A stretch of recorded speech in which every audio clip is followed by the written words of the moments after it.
Hello friends, હું છું ધવલસિંહ વાઘેલા અને મારી યુટ્યુબ ચેનલ ધવલસિંહ વાઘેલામાં આપનું હાર્દિક સ્વાગત છે. આજે પણ હું સરસ મજાનું અપડેટ લઈને આવ્યો છું અને આ અપડેટ ગવર્મેન્ટના નવા નિયમ પ્રમાણે દરેક માટે એકદમ મહત્ત્વની રહેશે. રેશન કાર્ડ જેમની પાસે હોય દરેક લોકો ધ્યાન આપે. અમને છેલ્લા ઘણા સમયથી રેશન કાર્ડની એપ્લિકેશનો કરીએ છીએ તો એમાં રિજેક્શનમાં એક રીઝન લખીને આપે છે કે કોઈનું પણ નામ ચડાવવાની એપ્લિકેશન હોય, નામ કમીની એપ્લિકેશન હોય કે પછી નામ સુધારાની એપ્લિકેશન હોય, તો આવી એપ્લિકેશનો કરી છે તો એમાં રીઝનમાં એક વસ્તુ લખીને આપે છે કે રેશન કાર્ડમાં જેટલા મેમ્બરના નામ છે એ બધા જ લોકોના પહેલાં કેવાયસી પૂર્ણ કરો પછી જ અપ્રુવલ આવશે એવું.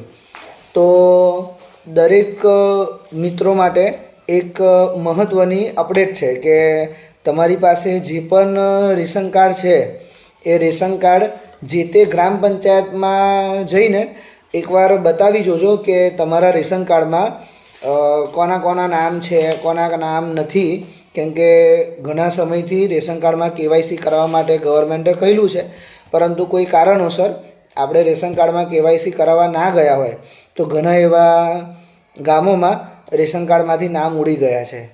કોઈ કારણોસર આપણા નામ રેશન કાર્ડમાં હશે તો એને વહેલી તકે કેવાયસી કરાવી લેવું, કારણ કે જો કેવાયસી નથી કરાવતા તો રેશન કાર્ડના ઘણા એવા કામ આપણે નહીં કરી શકીએ. એટલે આપણું રેશન કાર્ડ એટલું યોગ્ય કામ નહીં આપી શકે આપણને એમ. એટલે આ અમુક વાતો છે અને એના લીધે ડુમાડમાં રહેતા હોય અને એની આજુબાજુના કોઈ ગામ હોય વડોદરા ગ્રામ્યના, તો મને રેશન કાર્ડનો તમારો નંબર દેખાય એ પ્રમાણે રેશન કાર્ડ ધારકનું નામ એ પેજવાળો એક ફોટો હોય છે, જે પેજ આવે છે એનો ફોટો મને વોટ્સઅપ કરજો તો હું મારી સમયની અનુકૂળતાએ તમને જોઈને કહી દઈશ કે તમારું રેશન કાર્ડમાં નામ છે કે નથી અને કોના કોના છે, કોનું કેવાયસી થયેલું છે, કોનું બાકી છે એ હું તમને મોકલી આપીશ. રેશન કાર્ડ રિલેટેડ કોઈ કામ હોય તો જનરલી બપોરે 12થી 2માં જ કોલ કરવાનો પ્રયત્ન કરવો. અને ઘણી વિડીયો અને ઘણી ઇમ્પોર્ટન્ટ માહિતી હોય છે, જેટલા વ્યૂ હોય છે એટલા લાઈક નથી હોતા.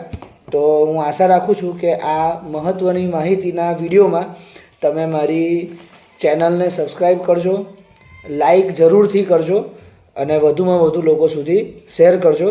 જય માતાજી.